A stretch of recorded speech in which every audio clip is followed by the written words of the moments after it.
How many of you don't know what a vector is?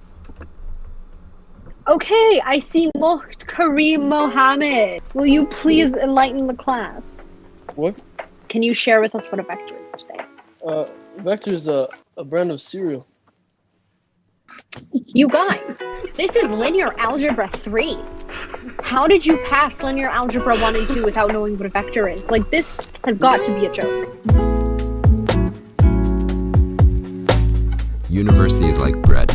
As a whole, it's pretty good stuff. There's the fluffy center part that's nice and sweet, but there's also the dry-ass crust that's super bitter. Just like in the university experience package, the social life and the education is the fluffy center, and the debt and the stress is the crust. You see, online university in 2020 is bread crust, but with no center. Instead of going to class and meeting new people, we log on to Zoom, where people would rather do anything than talk to you. Instead of walking around campus, we're navigating 50 different garbage websites that all look the exact same, except for like Lawn Kappa. And so essentially, we're paying for an extremely expensive Khan Academy, but in this one, our professors don't even know how to work technology, and we're sitting down so much now, our spines are getting a little wobbly, and we don't even go outside anymore, so it's messing with our chemical biology, and we're just getting bread crust with no center, with like even more bread crust on top.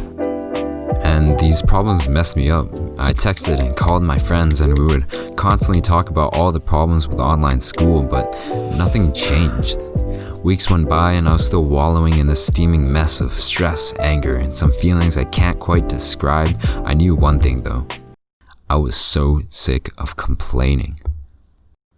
And maybe it's because as I complained about not getting enough sunlight, I voluntarily stayed in the basement all day. As I ranted about all my schoolwork, I waited to start 10 minutes from the due date. As I criticized the school for making my eyes turn red from staring at screens, I purposely lay on my bed looking at memes. And it hadn't occurred to me that maybe I might be part of the problem. Yeah, online school sucks, but pointing out all the problems and complaining isn't going to solve them.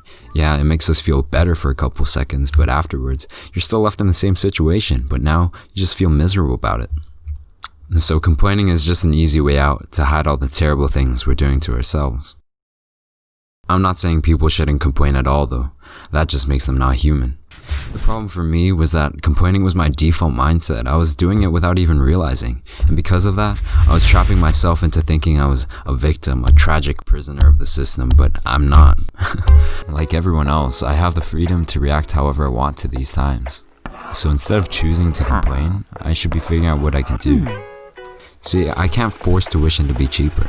I can't force professors to stop muting themselves. I can't force coronavirus to go away. But I can be a better student. I can take better care of my body. And I can find ways to make online school more enjoyable. I think a lot of people spend their energy feeling sorry for themselves when they could be trying to make things better. I'm not gonna let the school decide how I feel, and to those that this applies, you don't have to either.